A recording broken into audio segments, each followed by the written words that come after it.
Old lady. That's how guys lose their jobs, not collecting fares. I'm sorry.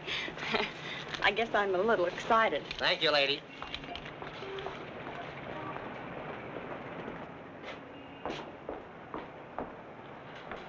Good evening. Good evening. I'm Mrs. Stewart. Would you give me my husband's room number, please? Lieutenant Stewart. Lieutenant Stewart. Yes, he's arriving today. I wired for the reservation. Lieutenant and Mrs. Paul Stewart. You say you wired for a reservation? Yes, Mrs. Paul Stewart. I'm afraid there's been a slip-up. Apparently your wire wasn't received. But I sent it 3 days ago. Well, I'm sorry, Mrs. Stewart. Unfortunately, there's nothing I can do for you. You mean I can't stay here? Well, I wish I could help, but we're completely booked up. But I've got to stay here. This is the only place we can find each other. I thought for 2 years he was dead, and now I don't know if he's been hurt or what. Please don't be upset, Mrs. Stewart. Perhaps I can arrange something. Has Mr. Walters checked in yet? No, sir, not until tomorrow. Fine, then we can give them 816C for the night. But you will have to leave by noon tomorrow. Yes, of course. Thank you very much. Not at all. Will you register, please?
Paul?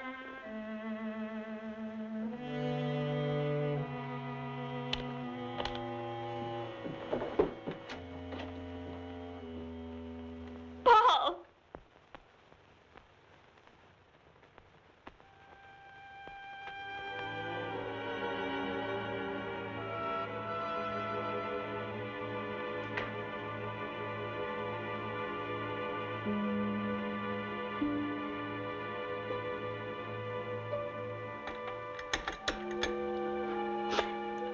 Hello, this is Mrs. Stewart.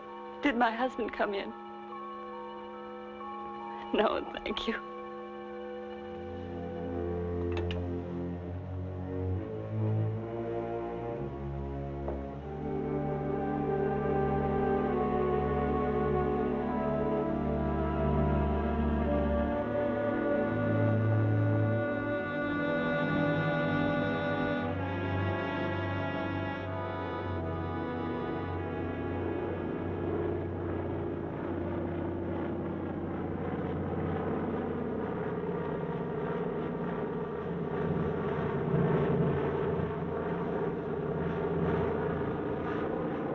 Followed me, Margaret. You've been spying on me. I have. I've been watching you for months, making a fool of yourself. I don't think so. Bringing her here. Elaine was just about to leave. I didn't interrupt too soon? Perhaps it's just as well things worked out like this, Margaret. I've decided to ask you for a divorce. A divorce? Well? Why should I divorce you? Oh, please, Margaret, let's be sensible. Whatever we had for one another is gone. We've been afraid to admit it before, but it's true. Elaine and I... Well, I love her. You never loved anyone but yourself. Please, Margaret. I was good enough for you once, but now you want someone younger. It's not that way at all. It's just that I can't go on with you any longer. All right, Richard. You can have your divorce.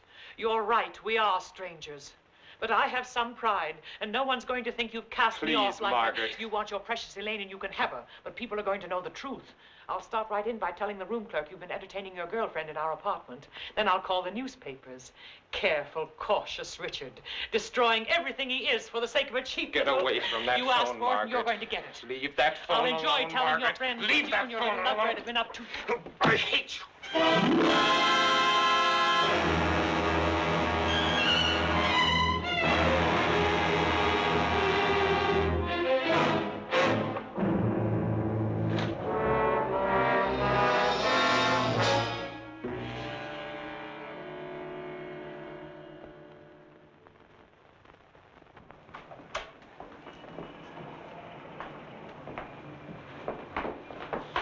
Good morning.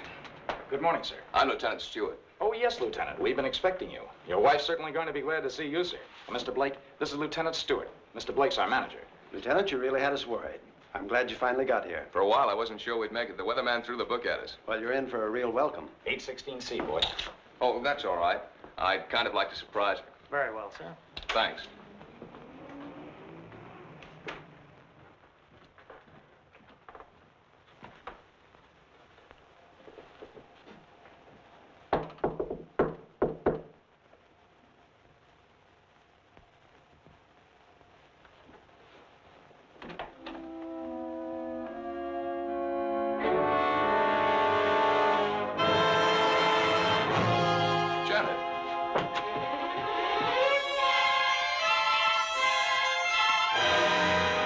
Darling, what's the matter? Janet. Janet, it's me. It's Paul.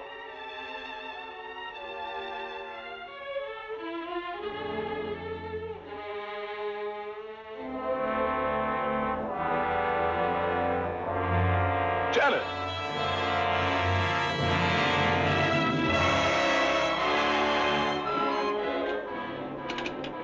Hello? Hello, operator? This is Lieutenant Stewart calling. Can you send the house doctor to 816C right away? It's very urgent. Thank you.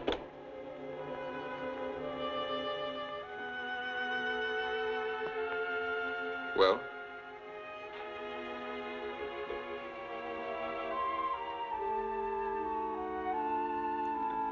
What is it? What's wrong with her, Doctor? I'm not sure. I think she's suffering from some sort of shock. I'll be frank with you, Lieutenant. This is a little outside my line. But there must be something you can do for her. We ought to call in a nerve specialist, a psychiatrist. Can you suggest one? There's a very good man in the hotel, Dr. Cross. If we're lucky, we might find him in. This is Dr. Blair. Will you see if Dr. Cross is in for me? Thanks. Cross has had a lot of experience with this sort of thing. I'm all right for a broken arm or an old-fashioned hangover. But when it comes to the mind, well... hello, Dr. Cross. This is Blair in the hotel. How are you? Say, I've run into something that's right up your alley. One of the guests here's had some sort of shock. No, I don't know what caused it. Oh, would you? Well, that's mighty nice of you. Thanks, Doctor. 816C. He'll be right with us. She was so alive when I saw her last. I can't quite believe this. Better snap out of it, Lieutenant. I don't want another patient. Dr. Cross is one of the best men in this part of the country. I'm very happy that he's going to have a look at it. I don't get it. What could have brought it on? I wish I could tell you. The mind's a strange instrument. What affects me may not bother you in the slightest. The workings of the mind depend on so many things inside as well as outside. You can't make hard and fast rules. Well, I suppose it is plausible that she hasn't been feeling well. Worrying about me, not knowing whether I was dead or alive. Then coming here and not finding me. That'll be Dr. Cross. Good morning, Doctor. Good morning. I appreciate your promptness. Not at all. The sooner you get to a case of shock, the better. This is Lieutenant Stewart, Dr. Cross. How do you do, Lieutenant? Thanks for coming, Doctor. My wife is in the bedroom. She doesn't know me. She doesn't seem to know anything. Were you here when it happened? I just got in a few minutes ago. When I opened the door, she was sitting on the divan. Her eyes were wide open. She was staring at nothing.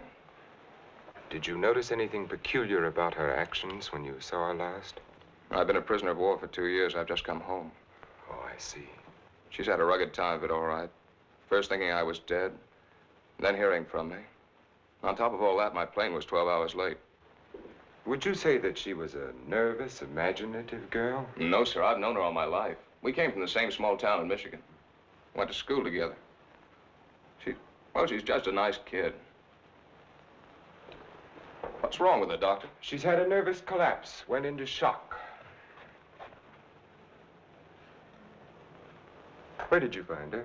In the living room. In the living room? You said she was sitting on the divan. Yes, right here. I see. What do you think could have caused it, Doctor? Well, that's difficult to say.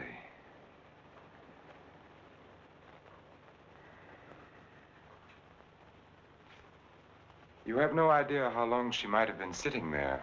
No. Oh, the clerk did say she phoned down about 1 in the morning. Between 1 and 8:30. What difference does that make, Doctor? The important thing is what can you do for her? It's hard for a doctor to make promises. We can only do our best. Are you living permanently at the hotel? No, as a matter of fact, we've got to clear out by noon. Oh, I see. But then I'd better take her to my place. She's going to need someone with her night and day. Dr. Cross has a private sanatorium just out of town. I see. Believe me, Lieutenant, it's best for her. But there must be a hospital here in San Francisco. I'd like to be near her. Of course. But I'm at my place every day. It's in the country, and she'll get plenty of fresh air and quiet. If I were you, Lieutenant, I'd listen to Dr. Cross. Okay. You men know best. Just get her well again. I was getting ready to leave when you called. I'll take Mrs. Stewart up with me now.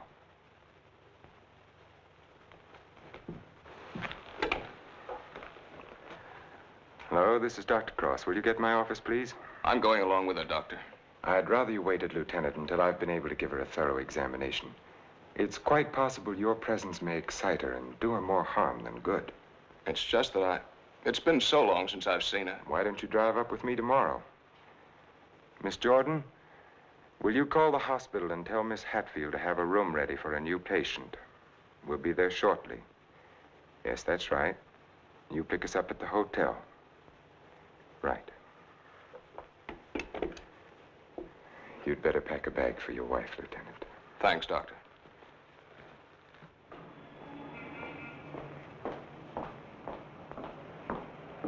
I'm from Dr. Cross's office. We were to pick up a patient. Oh, yes. They're on their way down now. Thank you.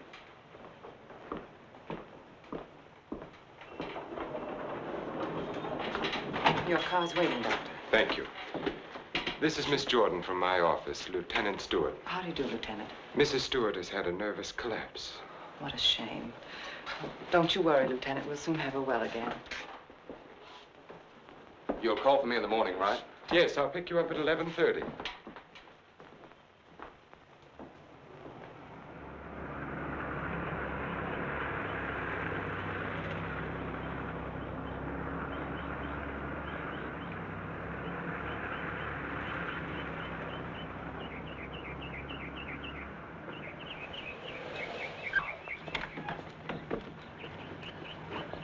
Put her to bed and have Dr. Stevens give her an injection of scopolamine. Yes, Doctor.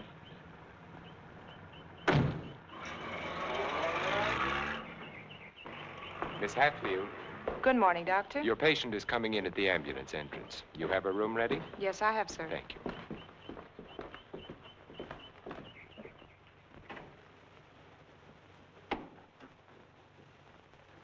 Good morning, sir. Good morning, Doctor. How is she? Quite relaxed, sir. What's her trouble? Amnesia shock. She's had her injection. Yes, Doctor. She's ready to talk now. Thank you. That'll be all.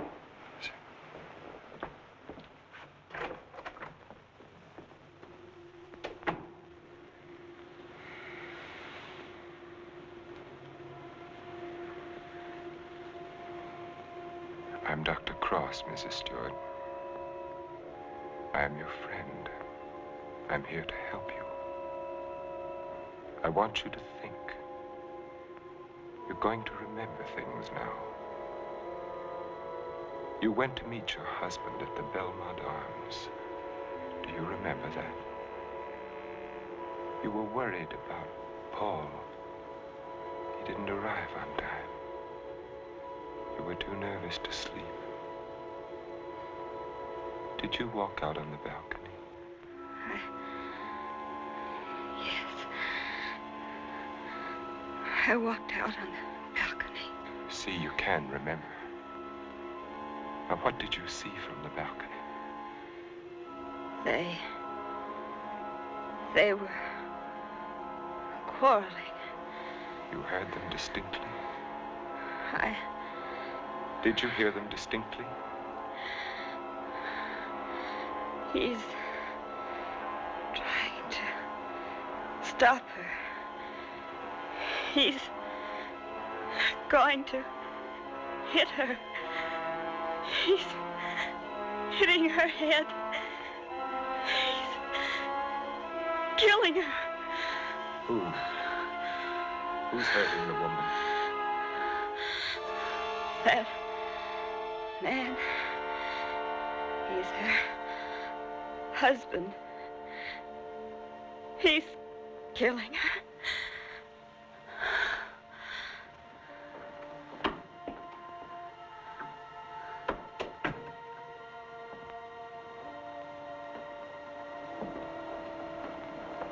Well? She knows, Elaine. She remembers.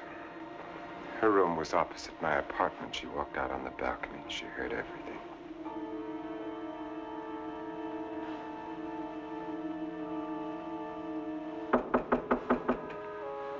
Yes? Can you come now, Doctor? They're having trouble with Mr. Edwards again. Yes.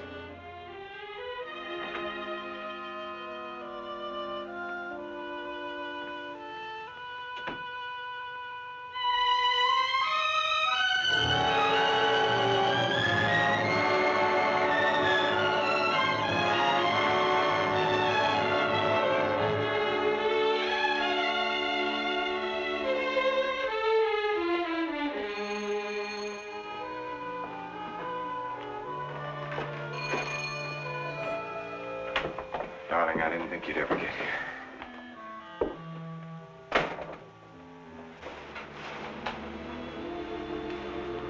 I love you.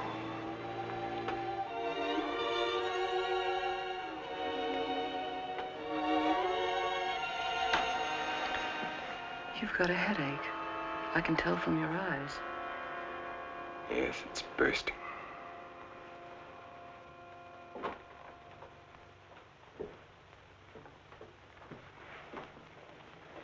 You did it? Yes. Yes, I did it. It was horrible, Elaine. I had the porter take the trunk down. I told the hotel manager I was joining my wife in Carmel for a few days to ship the trunk to my lodge. No one knew she was in town last night? No, she came up the back way. She wanted to surprise us, remember? You're not sorry. Are you? I wish I'd called the police. I lost my head. I didn't mean to kill her. There was no premeditation. But now I've concealed her body. I've shipped the trunk to my lodge. Well, you know as well as I do there's only one answer for that. I shouldn't have listened to you, Elaine. Think, darling.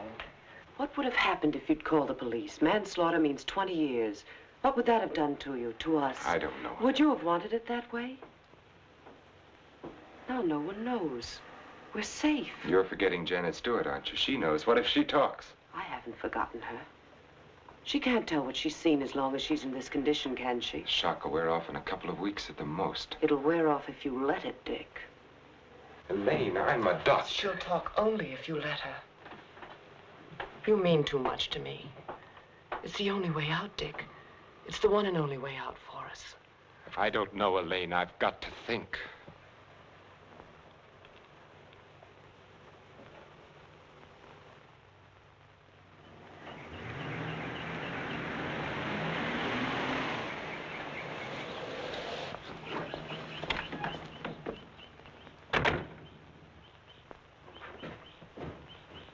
Good morning, Mrs. Penny. Good morning, Doctor. You're looking very well today. Thank you, Doctor. Good morning, Doctor. Good morning, Miss Hatfield. This is Lieutenant Stewart. Miss Hatfield's our head nurse. How do you do, Lieutenant? Is Miss Jordan with Mrs. Stewart? Yes, she is, Doctor. Good morning, Lieutenant. Janet. Darling, it's me. It's Paul. I'm home, dear.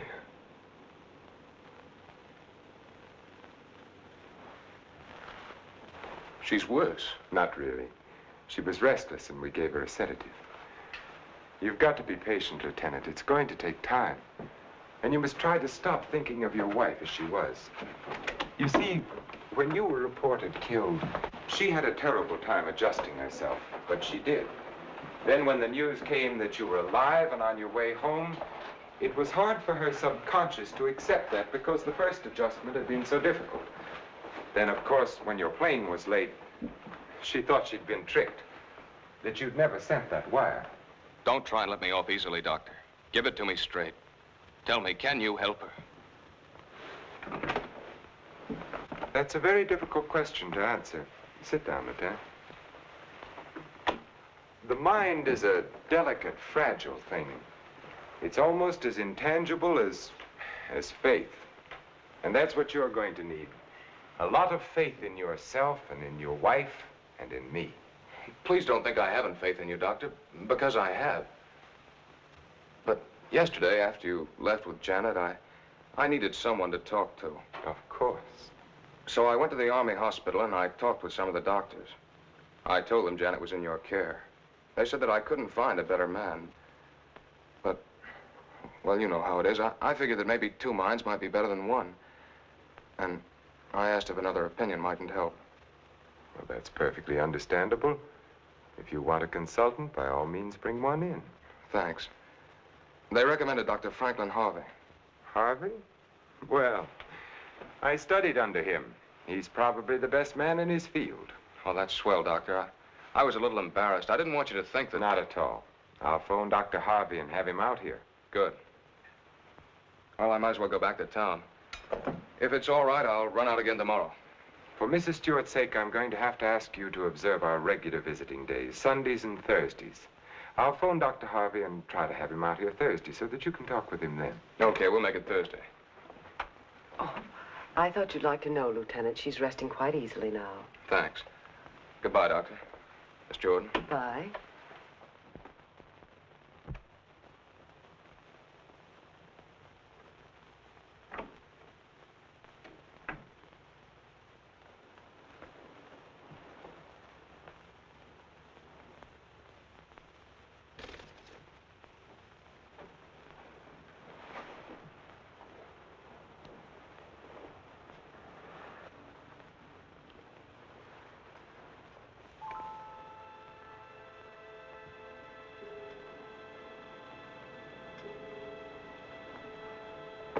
Mrs. Stewart. Mrs. Stewart. You're going out on that balcony again, Mrs. Stewart. You're looking into the other apartment. You're listening to the argument. Do you remember what happened to the woman? He's hitting her. He's hitting her with the candlestick. And now he's hitting you. No. Hitting you with the candlestick. Hitting your head again and again. My head is hurting my head. The candlestick is killing you. Soon you won't be able to remember anything. You can't hear the sound now. You can't hear anything. You can't hear. You can't remember.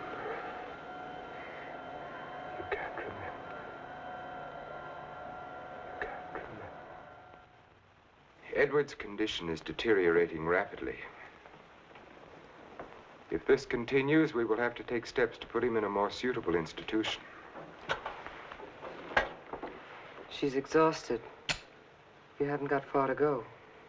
Lane, do you think you could manage it here alone for the weekend? Certainly. Why? The trunk should be there tomorrow. I've been wondering. There are no servants at the lodge. What'll happen when the trunk is delivered and there's no one to receive it? Nothing. They'll just leave it on the back porch. When are you leaving? Tomorrow. Dr. Harvey's due here this afternoon. Harvey? Coming here for what? Stewart requested a consultation. You're not going to let him examine her. Of course. How would it have looked if I'd said no? But he might discover something. He has no reason to be suspicious. You can't risk it. I won't let you. I know what I'm doing, Elaine. Darling, you're not thinking clearly. I've never seen things so clearly before in my whole life.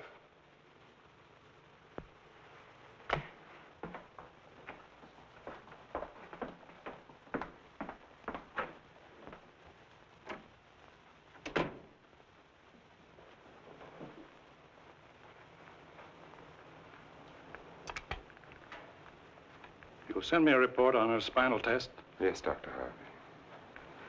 And the other specimens? Yes.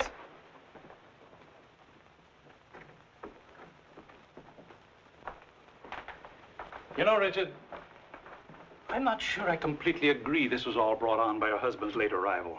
That was a contributing circumstance. I feel there may have been something else. Well, that's always possible, of course, but I found no evidence of it. Just speculation. Will you have a cigar, sir? Yes, thank you. Let's continue the present treatment and see how she comes along. Yes. I notice, Richard, you've been giving her sedatives. Yes, I have. She's been pretty difficult at times. I'd go easy on them. If she's under sedation, there's no way of knowing when she comes back to normal. No, I'd planned to take her off them within the next 24 hours. Fine. By the way, how's Margaret? I'm joining her at the lodge. Give her my regards when you see her. I will, thank you, sir. Well, I'd better talk with the young man. Sometimes I wonder which are more difficult, patients or their families.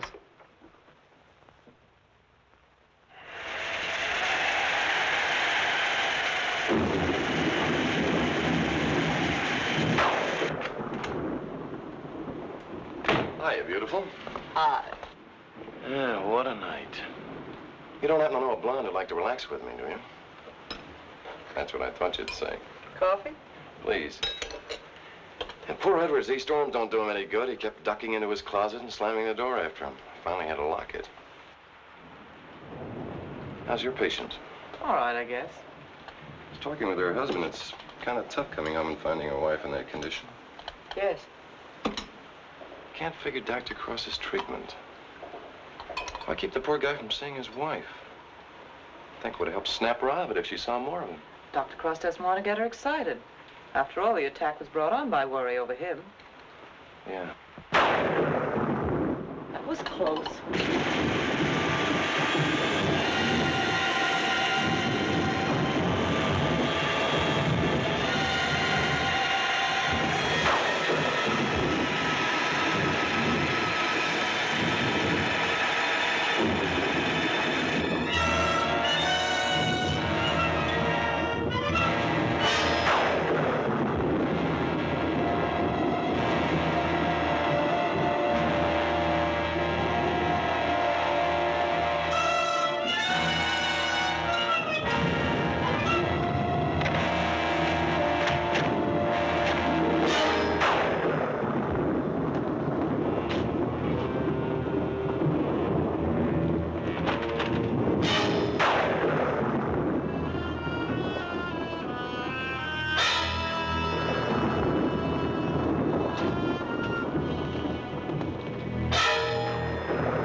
It's time to turn in. So you better tuck your patient in bed and get a good night's sleep. Yes, I should be up there now. Tell me, is it true that doctors get a night off once in a while? If you had a night off, you wouldn't know what to do with it. Wouldn't I? Wouldn't I? Good night, Doctor. Good night.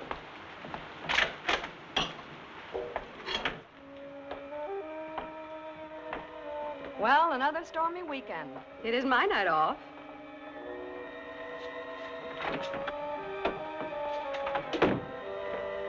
Well, anyway, the rain will help Jane on her day off.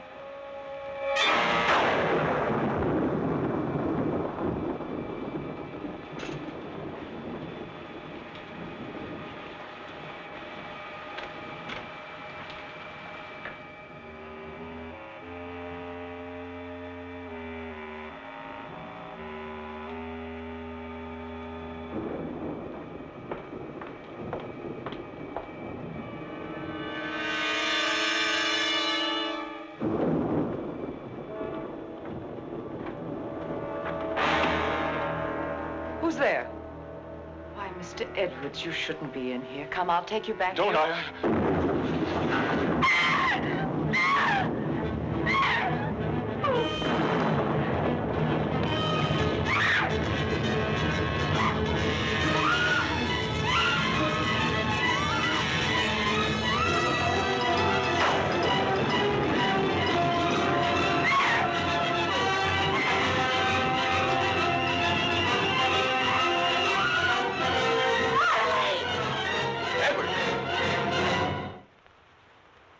Don't be afraid. We won't let the storm hurt you. You're coming back to your room, aren't you, Mr. Edwards? Aren't you, Mr. Edwards?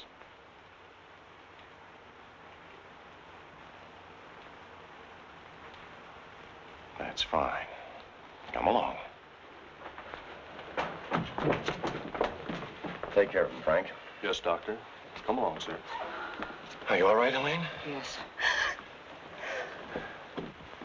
There, Mrs. Stewart, it's all over. Oh, he killed her. He hit her on the head and he killed her. Her husband killed her.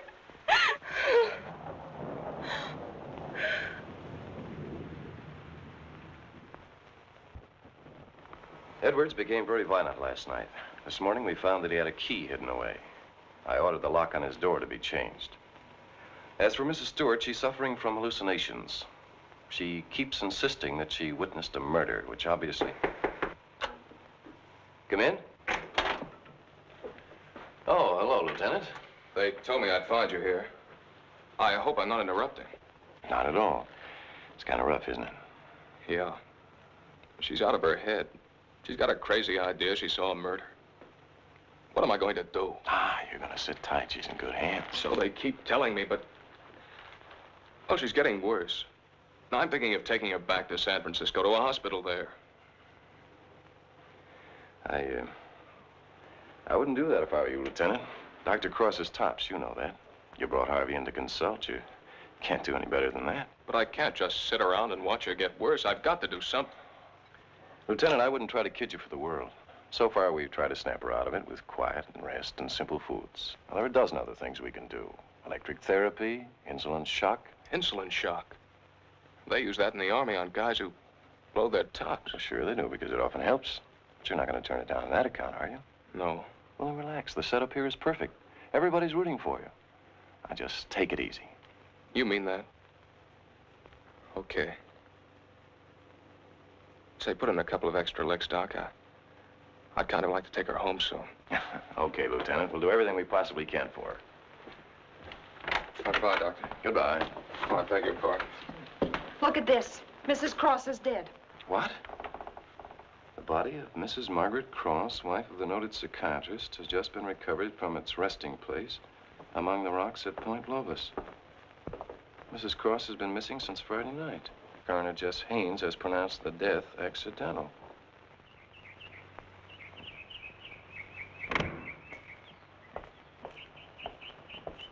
Good morning, Doctor.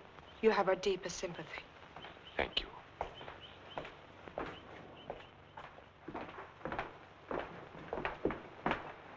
I'm terribly sorry, Doctor. Thank you. Will you come in, Miss Jordan? Yes, sir.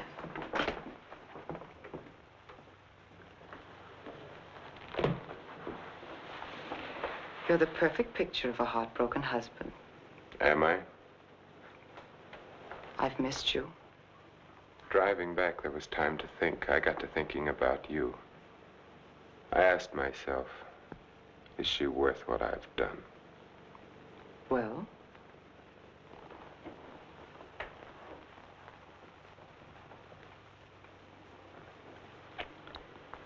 That was a very satisfactory answer. How did things go while I was away? Oh, darling, things are going so well I can hardly believe it. What do you mean? Mr. Edwards got out during the storm. He went into a room. What? He went after me. I struggled with him. She woke up and confused Mr. Edwards with you. She was thrown back into that night at the hotel.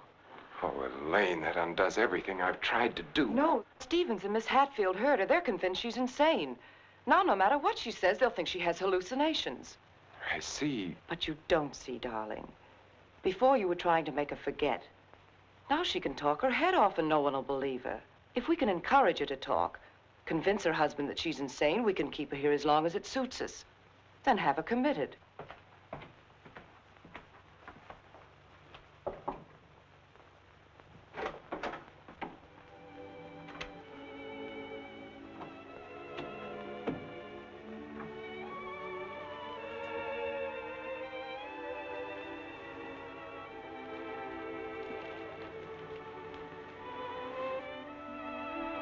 Darling. Janet, darling. It's me. Wake up.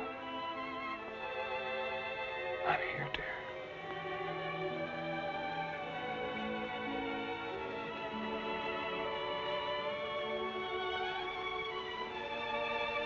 Oh.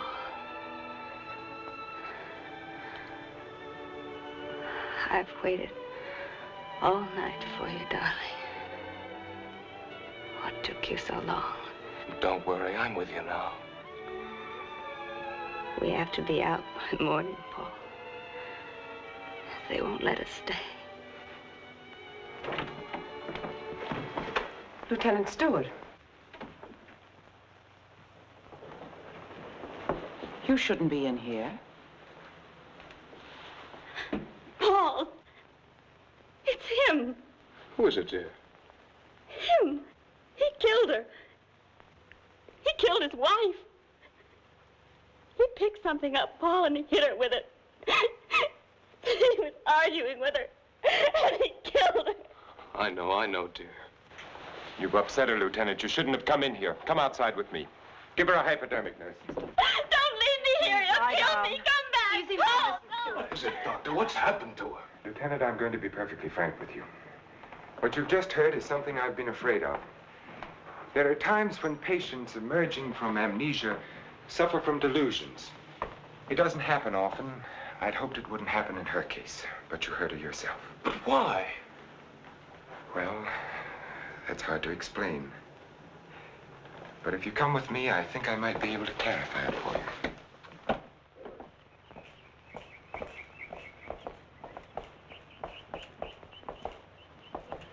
Hello, Mrs. Penny. Good day, Doctor. How are you feeling today? Just fine, Doctor, just fine. That's a lovely thing you're knitting there. It's a shawl for one of my friends.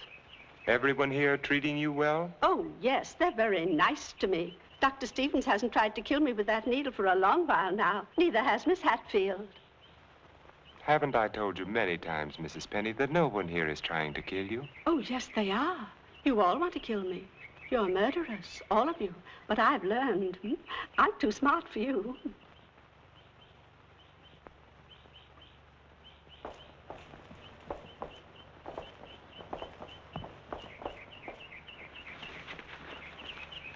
What you've just heard, Lieutenant, for the second time, is the typical attitude of many of our patients towards the hospital staff. But that old lady, she seemed all right. Mrs. Penny is suffering from a paranoid form of dementia precox, characterized either by delusions of grandeur or delusions of persecution, or both. The patient, when confined to the hospital, almost invariably becomes convinced that the doctors and nurses who are treating him are really murderers intent on killing him. This delusion is quite common among mental cases in an institution of this sort. Are you trying to tell me my wife is out of her mind? No. Out of the mind denotes complete loss of reason. Mrs. Stewart hasn't reached that stage. But she's got the same crazy idea as the other patients. Right now, she's merely suffering delusions. However, I feel it's only fair to tell you, Lieutenant, that this condition can become worse. Our fight now is to prevent further deterioration of her mind. You've got to help her, Doctor. You've got to get her well again. I'll do everything I can. Believe me.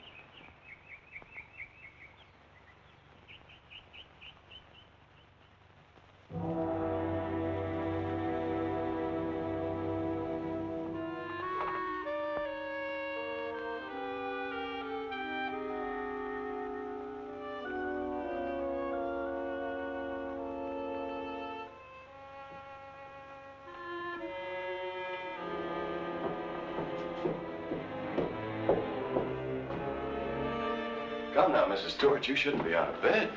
Will you help me, please? Please, please help me.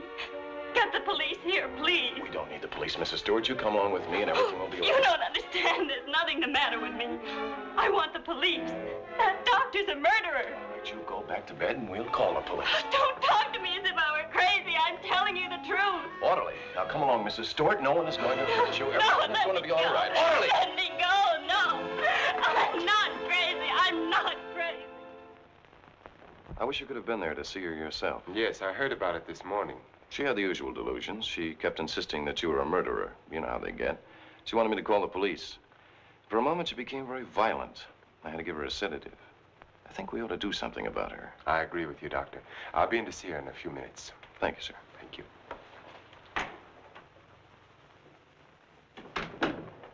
There, you see? Everything worked out just as we planned. Yes. Well, smile, darling. It's fallen right in our lap. You don't seem particularly pleased. I am. Of course I am, Elaine. But what are you going to do?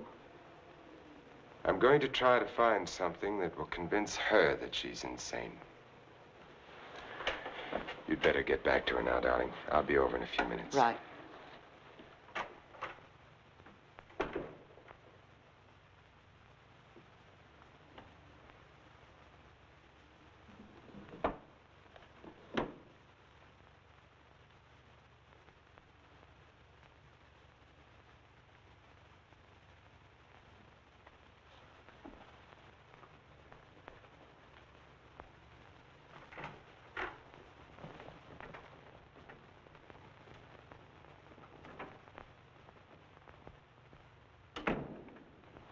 You feeling any better today? I'm all right. There's nothing the matter with me. Miss Jordan tells me that you're still talking about some woman I'm supposed to have killed. I've asked you to stop thinking about such things, Mrs. Stewart. But it was your own wife. If I can prove to you that you couldn't have seen me kill my wife, would you believe that this is a delusion you've been suffering from? You were arguing with her about a divorce.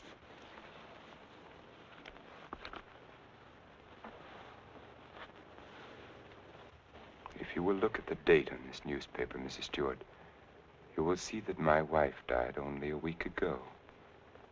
You have been a patient here for over 3 weeks now. 3 weeks? That's right. So you see, this has all been a very vivid dream.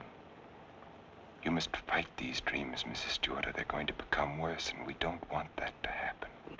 My mind is all right. It's not all right, Mrs. Stewart. Your mind is sick, and it's getting worse. My mind is all right. You wouldn't want your husband to see you in that condition, would you? He doesn't even want to see you when you're like this. You're losing your mind, Mrs. Stewart. No, no. Losing your mind.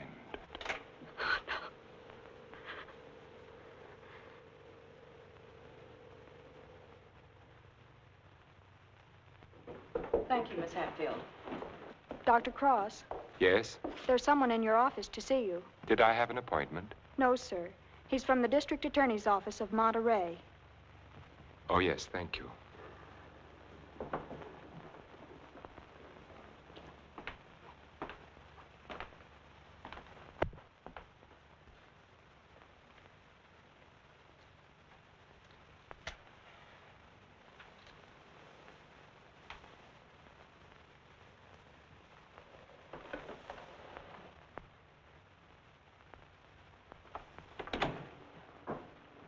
Dr. Cross?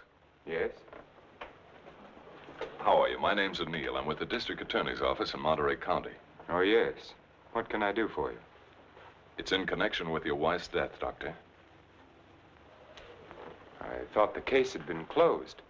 Something happened this week that made us consider the possibility that your wife didn't fall into that chasm by accident. I don't understand. A couple of days ago, someone broke into Harwood Lodge, beat Mrs. Harwood into unconsciousness, and made off with her valuables. We caught the thief day before yesterday.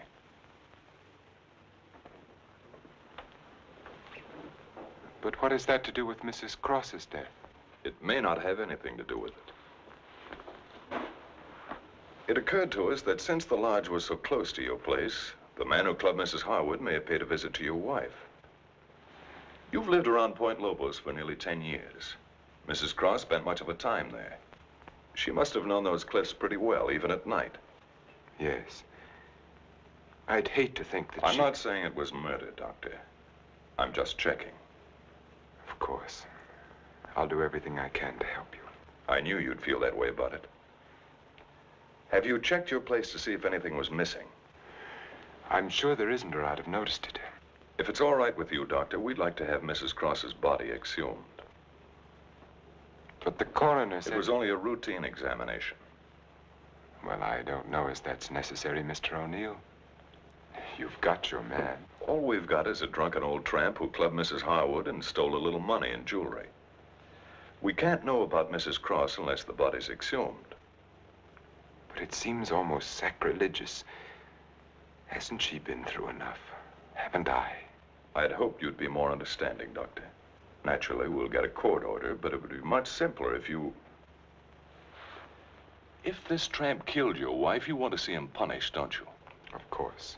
Then you can't conscientiously object to the exhumation. No. No, Mr. O'Neill, I can't. If the man is guilty, he must be punished, of course. Thank you, Doctor. You'll hear from me one way or the other within the next few days. Thank you for your cooperation.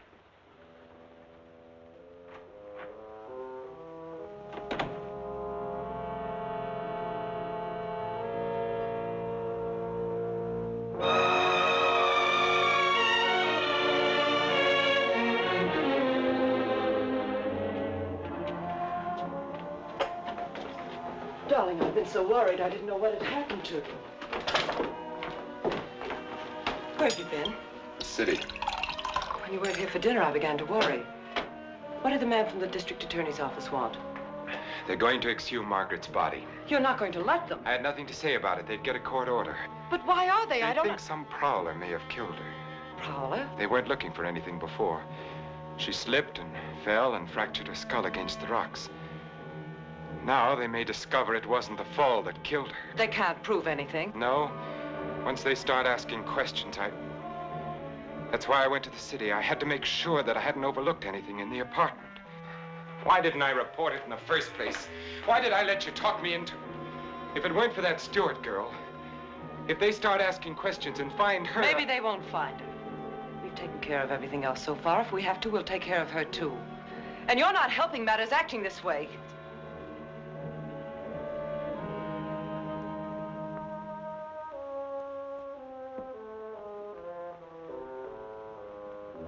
If a man wanted to, if he had courage, he could get rid of her and no one would ever know. The doctor has an advantage. I could give her insulin shock treatment. Shock treatment's indicated in a case like hers. I could give her 4 injections. Then with the last one, an overdose.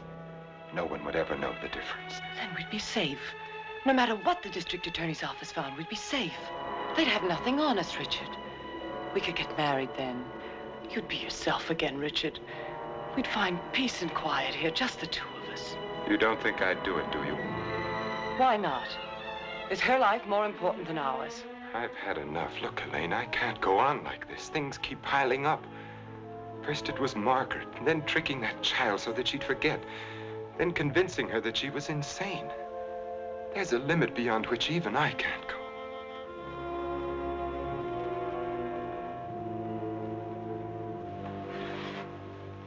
Richard, remember the first night I came here?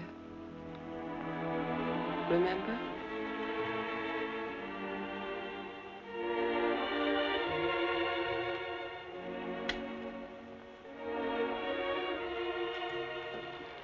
You were alone. You were sitting here in front of the fireplace with a sick headache. The lights were out. You didn't hear me when I knocked, and I opened the door and you said, "Oh, it's you, Miss Jordan." You called me Miss Jordan then, remember? I told you I had to see you about Mrs. Penny's prescription. You talked to me and you saw that I was tired and you asked me if I wouldn't have a drink. I hesitated and you said, "I won't bite your head off, Miss Jordan." And we had a drink. Remember? You sat here for a long time and then suddenly you laughed and you said your headache was gone. And you asked me about my family and I told you. And we both laughed. Remember?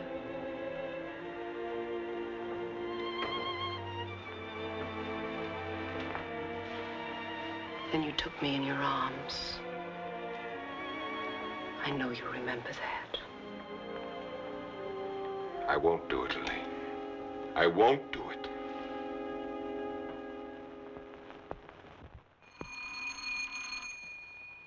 Just a minute, I'm coming.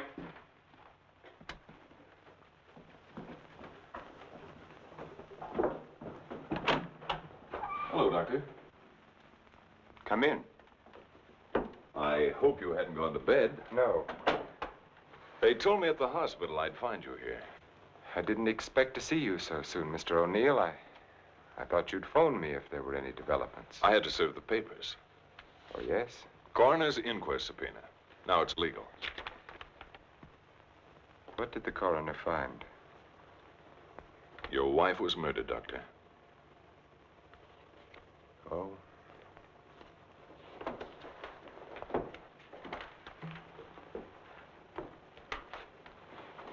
Are you sure? Yes, sir. Sit down, Mr. O'Neill. She was beaten over the head, suffered an explosive fracture. Death was practically instantaneous. This prowler you told me about, you think he did it? It seems so. He clubbed Mrs. Harwood. Your wife went out the same way. A pattern. Killers usually follow a pattern. You don't know how she was killed? I mean, the weapon? She was struck with a candlestick. A candlestick? Are you sure? A heavy silver one. How can you know? Microscope. There were particles of silver in the wound. They told us it was a silver object. There were bits of wax mixed in with the silver. They told us it was a candlestick. It must have been a heavy candlestick to have done the damage. Just routine, Doctor. A criminal doesn't have much of a chance these days, does he? No, sir. By the way, do you have any silver candlesticks at the lodge? We might have. I'd like your permission to go through the house. The murderer may have left the candlestick behind, in which case we'll get fingerprints. If he got rid of the weapon, we may be able to find the mate. Then we'll know what to look for. Of course, go right ahead. Thanks. Now, if we can find the candlestick, our troubles are over. By the way, when did you see Mrs. Cross last? Alive, I mean. Oh, a couple of weeks before she was killed. Why? Can you place it a little more definitely? I think so.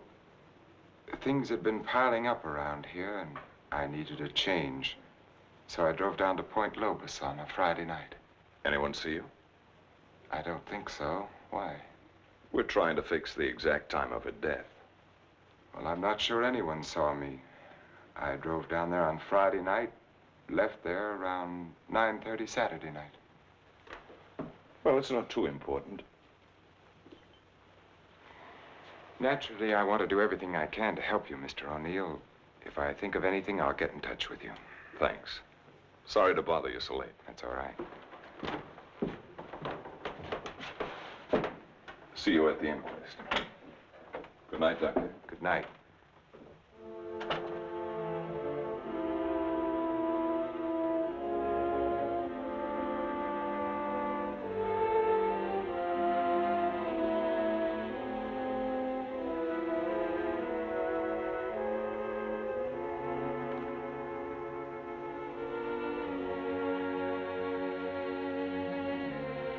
Wilt thou love her, comfort her, honor and keep her in sickness and in health, and forsaking all others, keep only unto her so long as ye both shall live?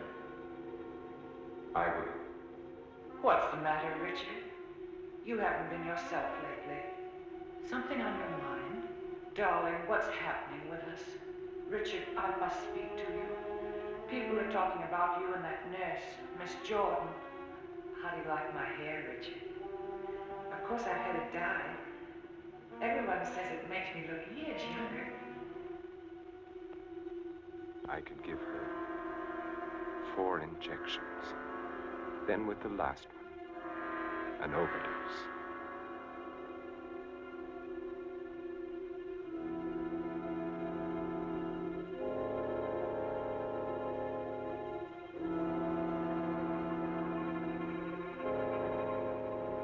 Then we'd be safe.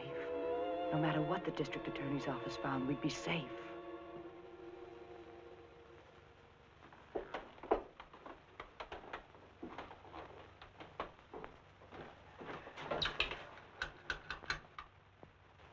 Get me Lieutenant Stewart, please. The treatment itself consists of a series of shocks brought on by injections of insulin. The dosage and the degree of shock is gradually increased until we've reached what we feel is the limit the patient's system can stand. Well, if you do give Janet this insulin, how certain can you be that it'll help her? I'm neither a miracle man nor a prophet, Lieutenant. If medicine were an exact science and not an art, I might be able to tell you. But you think there's a chance? Yes, I do. I have seen it work in the Army. All right, Doctor, go ahead and try it. Fine. We'll begin the treatment tomorrow morning.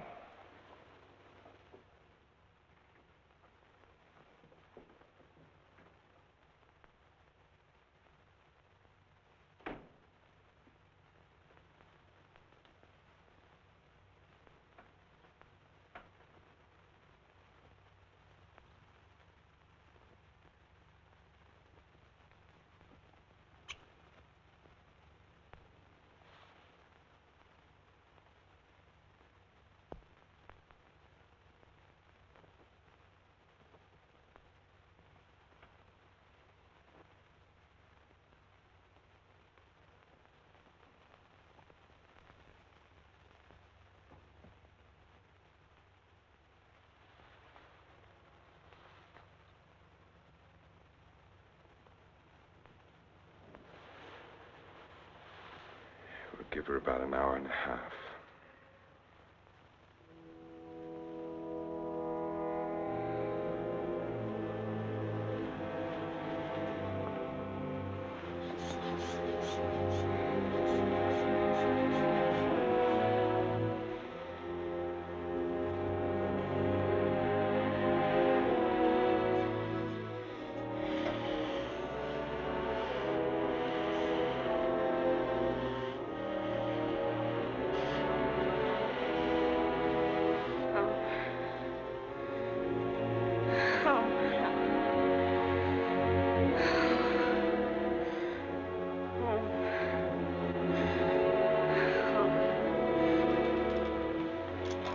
Now watch her.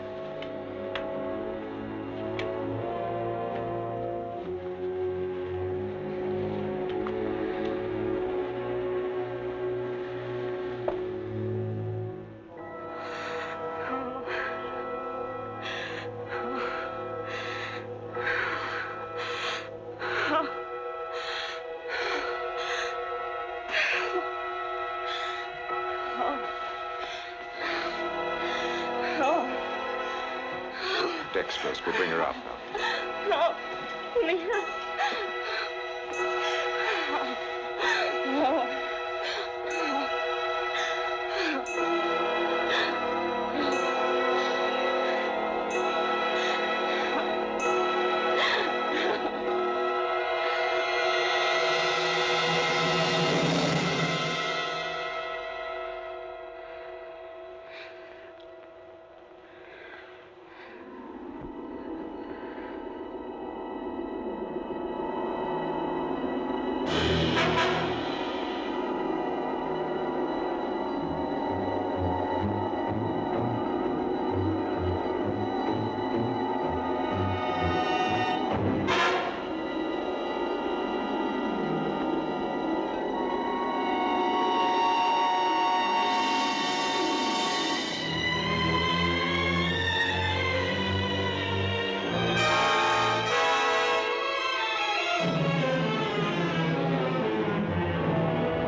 Yes, he's in. Do you have an appointment? I'll be glad to consult with you, Doctor. I'm sorry to break in this way. But my secretary will make the appointment. I had to see you, Doctor. It's about my wife. She's been getting insulin shock treatments. Now, just a moment, young man. Oh, it's Lieutenant Stewart. Well, we've had some wonderful results with insulin. But after 3 treatments, she still insists she saw Dr. Cross murder his wife with a candlestick. Murder his wife? Yes, and she says he's trying to kill her now. Well, that's a very common delusion. Mrs. Cross is dead, and Dr. Cross did live in our hotel. You and the Crosses were in the same hotel? The Belmont Arms. I see. And when was it she said that? Yesterday? Yes, after the treatment.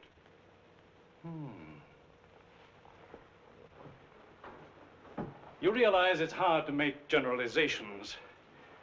But as a rule, the patient is completely normal immediately after insulin shock. They may relapse into their hallucination after this lucid period. But for that moment, no matter how bad the case, the patient speaks the truth. You're telling me in your own way that Janet's normal. That she's got something on Cross, and he's pretending she's crazy to save his own neck. Well, I'm not saying quite that, but, Will you read this, Doctor?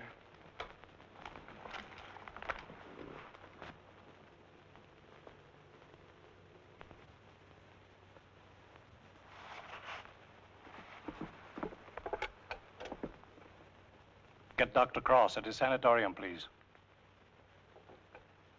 It seems inconceivable. Hello, Dr. Cross. I'm sorry, Dr. Harvey. Dr. Cross is with Mrs. Stewart. No, sir, this is Dr. Stevens' day off. I see. Thank you. Well, Lieutenant, I think a trip is in order.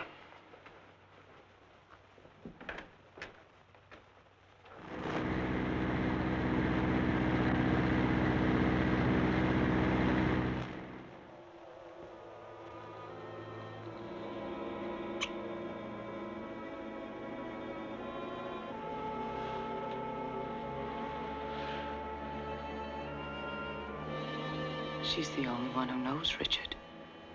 No matter what O'Neill says or anyone else, if she's out of the way, we've nothing to worry about.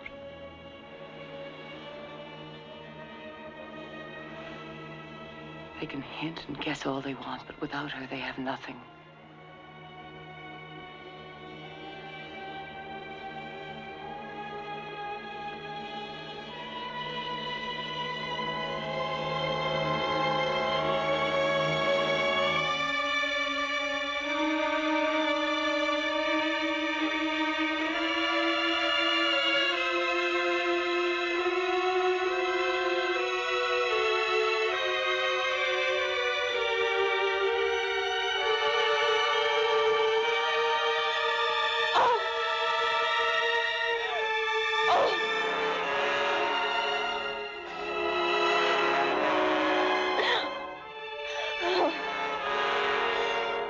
Do it, Lane.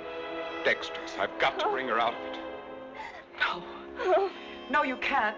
Dick, you can't. Dexterous, Elaine. I've got to save her. I've got to. You can. I won't let you. We've got to go through with this. Don't you understand? I can't go through with it. It's her life or ours. No one will ever know. Elaine. Richard, listen to me. Let go of her. Richard, I love you. Let go. Richard! Richard!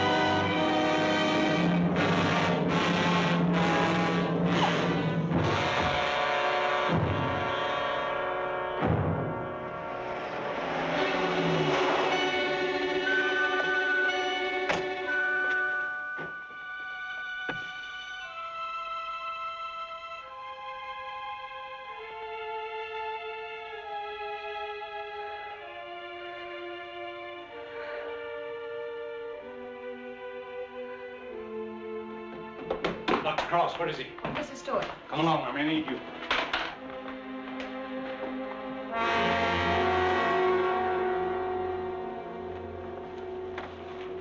Adrenaline, quickly.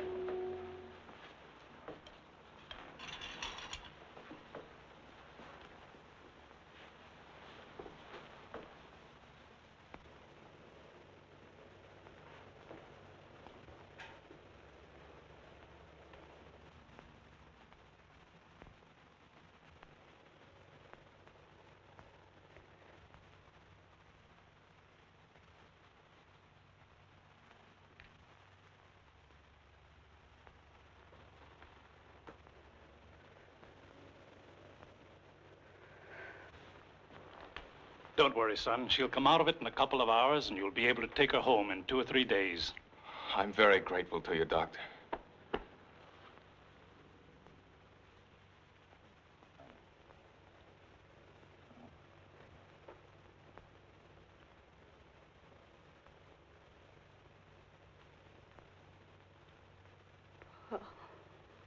Oh, Janet, darling. September 13th. In the case of Janet Stewart. I gave her insulin shock again today, for the 4th time.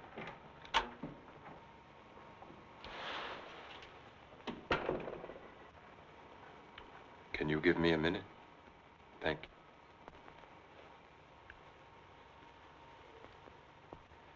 Dr. Harvey completed the treatment successfully, and the case is closed.